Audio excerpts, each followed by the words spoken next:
Alhamdulillahilladzi hadana lihadzal din wa ma kunna linahtadiya laula an hadanallah.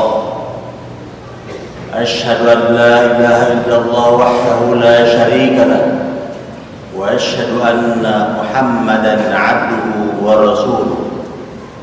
Allahumma shalli ala sayyidina Muhammad wa ala alihi wa ashabihi ajma'in, amma ba'd.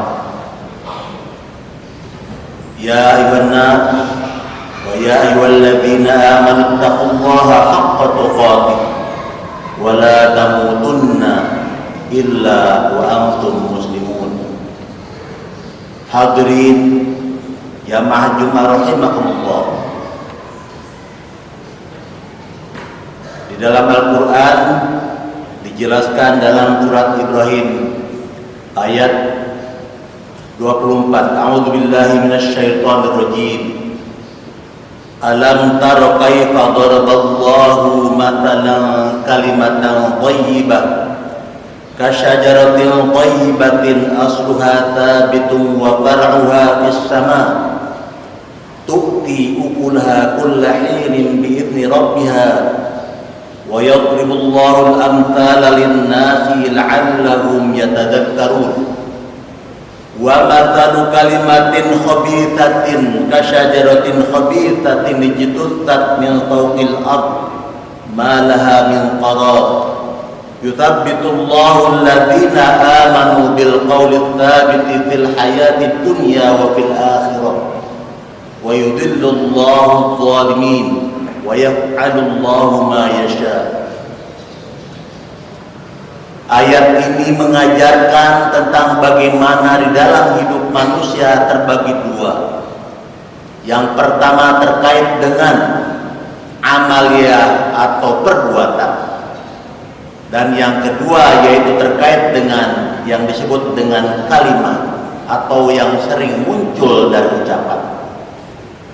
Apakah kalian tidak berpikir, tidak melihat bahwa Allah telah memberikan perumpamaan yang disebut dengan kalimat thayyibah, yaitu seperti pohon yang rindang, akarnya menghujam ke bumi dan juga daunnya rindang ke atas dengan penuh dengan keindahan.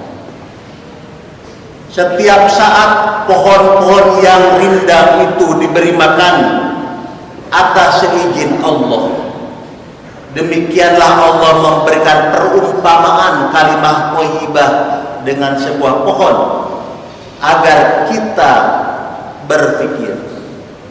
Dan demikian juga Allah memberikan perumpamaan yang disebut dengan kalimat khabithah atau perkataan atau ucapan khabithah yang tercela dan jelek, yaitu sebagaimana pepohonan yang tercerabut dari bumi yang di dalamnya atau yang akarnya tidak tersisa lagi yang di bumi itu sendiri.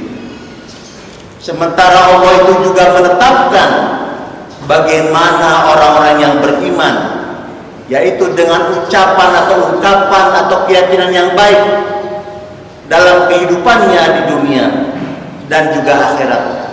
Dan Allah menyengsarakan atau menyesatkan orang-orang yang zalim atas kehendaknya. Ayat ini memberikan perumpamaan bahwa kalimat thayyibah itu terbagi dua, yaitu ungkapan yang kita selalu berzikir mengingat kepada Allah yang mudah, seperti la ilaha illallah, subhanallah, walhamdulillah, wa la ilaha illallah, Allahu akbar. Inilah adalah kalimat thayyibah yang begitu penting, bahwa kita mendekatkan diri dan selalu hadir atau menghadirkan Allah di dalam hati kita. Kenapa kita selalu mengingat Allah?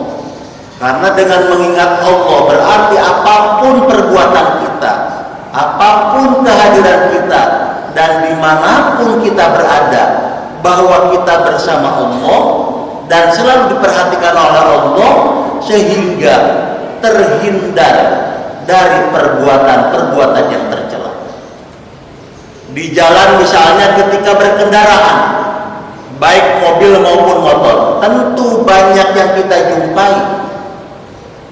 Tetapi karena kita selalu dekat dan menghadirkan di dalam diri kepada Allah, subhanallah walhamdulillah wala ilaha illallah wallahu akbar, maka tidak mungkin kita akan mendarat atau mengumpat atau berkata-kata kasar di perjalanan.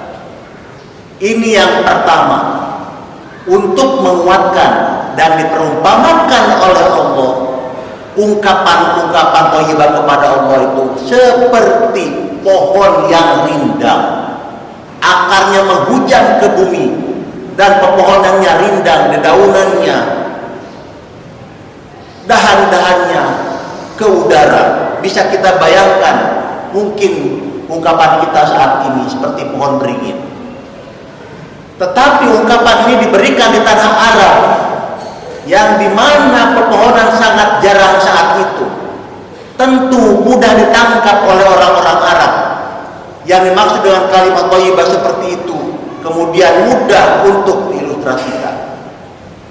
Yang kedua, lidah adalah sesuatu yang bisa memberikan kenyamanan, yang bisa memberikan ketenangan. Tetapi juga lidah atau ungkapan bisa memberikan juga konflik, bisa memberikan juga sakit hati, dan bisa juga kita menimbulkan peperangan karena lidah. Maka itu ungkapan tahmid atau ungkapan pujian kepada sesama begitu penting. Kenapa? Karena manusia hanya akan diukur kebaikannya juga salah satunya oleh lidah. Maka disebutkan lidah tak bertulang, maka disebutkan mulutmu harimau, karena begitu utamanya lidah di dalam diri manusia. Lidah di dalam diri manusia sebagai makhluk yang mulia digunakan minimal dua hal untuk makan. Supaya apa? Supaya berlanjut kehidupan. Kalau tidak makan, pasti orang itu lambat laun akan mati. Yang kedua, mulut digunakan untuk berucap, berkomunikasi, menyampaikan pesan, menyampaikan ungkapan. Nah, disinilah salah satu faktor yang menjadikan apakah ungkapan itu baik, apakah ungkapan itu memberikan ketenangan. Coba kita ungkapkan, bedakan dengan kalimat "Hei sayangku". Coba kita dengarkan perbedaannya, "Hai jelek". Reaksi dengan dua kalimat ini beda sekali.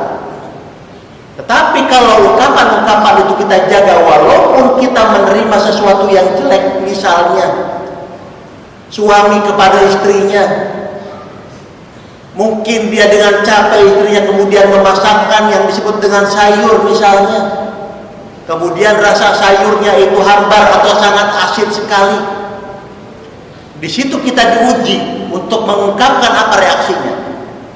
Tergantung kita menjaga lidah atau tidak. Kalau ungkapan itu tidak dijaga, kemudian mengatakan dengan ungkapan-ungkapan yang jelek, "Mah, ini sayurnya enggak enak, buruk, saya tidak suka." Tentu upaya yang sudah dilakukan oleh seorang istri dengan jerih payah kemudian disampaikan dengan begitu sakit hati, lidah, itu namanya kalimah khabithah, suatu ungkapan yang tidak ingin didengar. Tetapi kalau disampaikan, "Wah, ini sayurnya enak sekali, namun tolong ambilkan garam, kayaknya kurang sedikit." Beda sekali. Sama-sama tujuannya bahwa ada rasa yang tidak enak, tetapi karena disampaikannya dengan thayyibah, dengan baik, maka ketenangan muncul di dalam kehidupan. Apalagi di muka publik, apalagi juga dengan WhatsApp, di grup dan lain sebagainya. Hadirin jamaah Jumat rahimakumullah.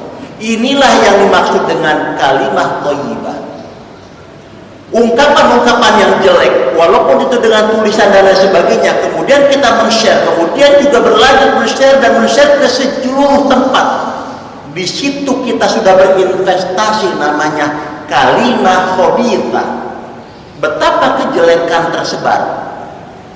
Karena itu, hadirin sidang Jumat yang berbahagia, mari kita jaga lidah ini untuk selalu menyampaikan kata-kata yang santun, dan kita selalu mengingat kepada Allah dengan thayyibah, yaitu subhanallah walhamdulillah wala ilaha illallah wallahu akbar. Dan juga ungkapan kepada saudara dengan yang baik, hai temanku yang baik. Kemudian kepada adik, kepada suami, kepada istri, hai sayangku. Kalau ini tidak dilatih dalam berucap, itu susah, berat, gengsi. Karena itu kita harus juga menahan diri, menjaga emosi, dan menjaga dan juga harus menguasai dari egoisme.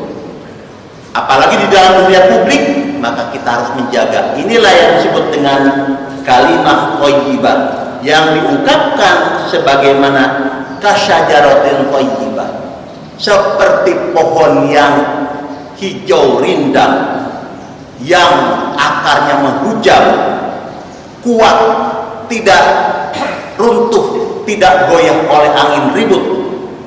Artinya kalimah thayyibah yang disampaikan tidak mungkin bisa diganggu gugat oleh siapapun, tidak bisa digoyang. Karena apa? Sudah tertanam. Maka jangan sampai ada rasa sakit hati. Kenapa demikian? Karena sakit hati kepada manusia tidak bisa diampuni oleh Allah, tidak dimaafkan oleh Allah, kecuali kita sendiri minta maaf kepada sesama itu sampai mati. Kalau dosa kepada Allah bisa langsung kita bermaaf, minta ampun. Tetapi kalau dosa kepada manusia dengan lidah, selama dia belum memaafkan, Allah tidak akan memaafkan. Kenapa demikian? Karena manusia itu mulia dan Allah menyayangi manusia, dan Allah tidak suka hambanya satu sama lain dihina oleh yang lain. Karena itu, mari kita saling menjaga ucapan dan jaga kerukunan, terutama di dalam komunikasi dunia maya dan juga di ruang publik dan ruang privat. Insya Allah dengan kalimah thayyibah ini kehidupan akan tentram. Barakallahu li wa lakum bima fihi minal ayati wa dzikril hakim, wa taqabbala minni wa minkum tilawatahu innahu was-sami'ul 'alim. Allahumma shalli ala sayyidina Muhammad wa ala ali sayyidina Muhammad.